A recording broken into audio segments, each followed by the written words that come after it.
Could the Broncos be making some major changes of their own to give themselves a Travis Hunter, an offensive and defensive player? That's what I want to discuss on today's Broncos Breakdown, because Patrick Surtain recently did an interview and he talked about going both ways, just like Colorado's Hunter. Here's what he said: put me at receiver. Let me make a couple of plays here and there. Whatever route you need me to do, whatever you need me to do, I'm there. Playing cornerback and going up against the top wideouts in the game each and every week, I think that would definitely help my case. My thoughts on Pat Surtain playing receiver and corner is, I am not going to tell Patrick Surtain what he can and can't do. I'm not in a position to say, I don't think you're talented or physically gifted enough to play receiver. No, if PS2 thinks he can play wide receiver, then I am going to believe what Pat Surtain says. Now, there is something to say about learning an offense and defensive playbook in the NFL. And I don't think Pat Surtain's intending to play full wide receiver every single snap and every single snap defensively, which is what Hunter did at Colorado. 1,200 yards, 15 touchdowns. He was a, rightfully so, Heisman winner for his ability to play both ways at a very high level. Last season for Dion, putting up 4 interceptions as well, a forced fumble, 15 pass breakups. There's not going to be another Travis Hunter in college football in a while. But I think you can do that in college football. I don't think you can do that in the NFL, and a few reasons why. One, college football playbooks are much skinnier. These coaches have 18, 19, 20-year-old kids. This is not their full-time job like it is for football players in the NFL. They have classes. At least some of them go to classes. So they just can't overload them with extensive playbooks, especially on offense where you kind of see a general direction of, hey, it's a little bit Mickey Mousey where the quarterback's going to throw to his first read. Hopefully it's there and hopefully it works. If not, we'll see what happens. So when it comes to the NFL, there are very extensive playbooks. I don't think, even myself included, an average fan appreciates how. Sorry, let me back up for a second. I don't think myself or an average NFL appreciates how, in a given play, the play call can change. Offenses will break the huddle with 2 play calls sometimes. Depending on what we get from the defense, we're either going to run this or we're going to run that. And defensively, you constantly see change going on based on what the offense throws at you. It's not always we're all going to run man. No, maybe some people are in a man defense, but other guys are in a zone defense. And as motion happens and guys move along the offensive side of the ball, things are changing on defense. That's why it's very important to have a good signal call in the middle of the defense, because he is air traffic control. He is directing everyone to every spot they need to be. So with that being said, in all reality, I think you could see PS2 play some specialty plays on offense where you work on it in practice and it's a red zone package, and that can be accomplished. I don't want to say he can't do something, because I'm in no position to say what he can and can't do physically. But it does not seem realistic for him to go out there and go full-time offense and full-time defense. Exclude the exhaustion element of not getting a chance to really rest other than some TV timeouts. I just think mastering 2 playbooks, it's tough to master 1, I would imagine. 2 seems too daunting. But if there was an exception, it would have to be, in my eyes, someone who's been with the same team for a long time, which PS2 checks that box. Same coaching staff, so there's not constant turnover.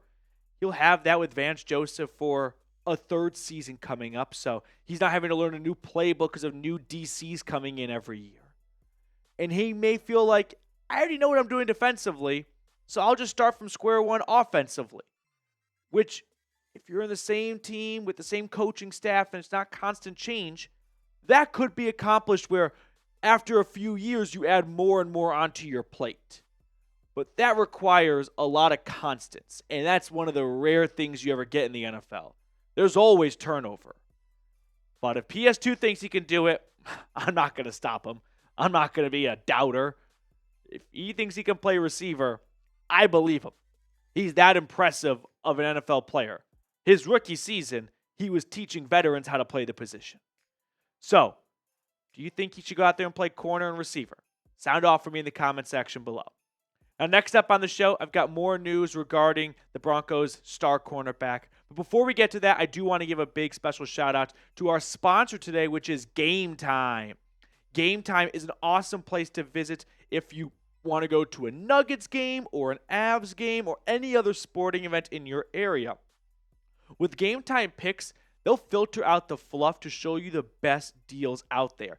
Flash deals, zone deals. So I really invite everyone to visit GameTime. You can search by city, go to Denver. There could be a concert in your area. If your significant other is always nagging you to get out of the house and do something, visit GameTime and go, well, we can do this, and it's actually way cheaper than I thought because GameTime, they've got great deals going on. Plus, you could save $20 on your first purchase with promo code CHATSPORTS.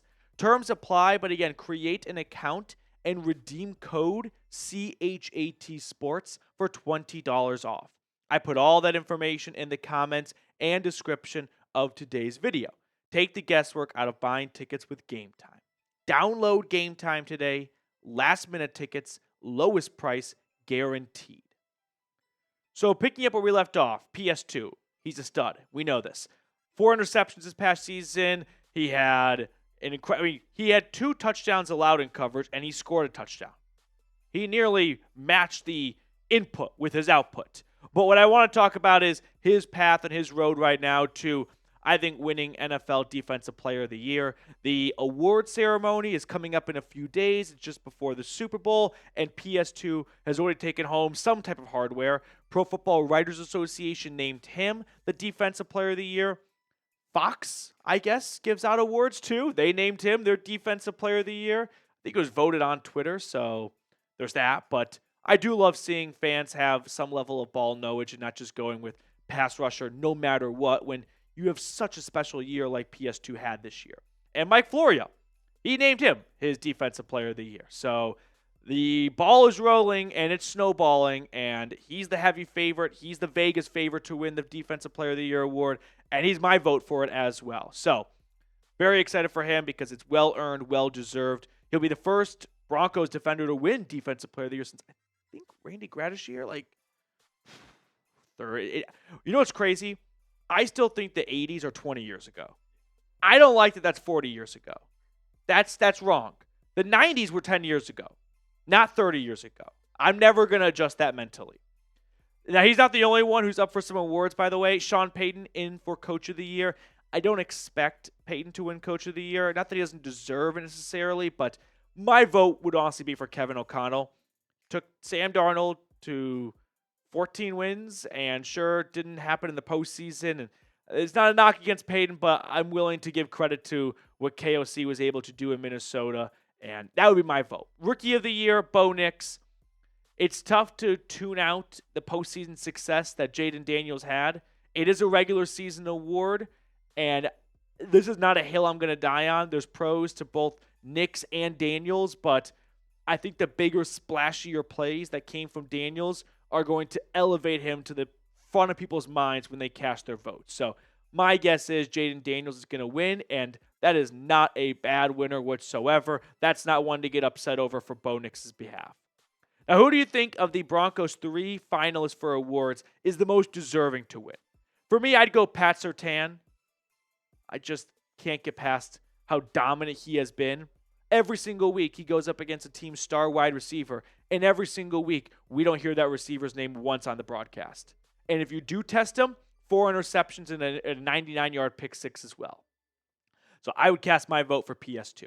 That's going to do it for us on today's episode. As always, thank you guys so much for tuning in. If you have not liked the video yet, please make sure to do so and subscribe, and I'll see everyone tomorrow.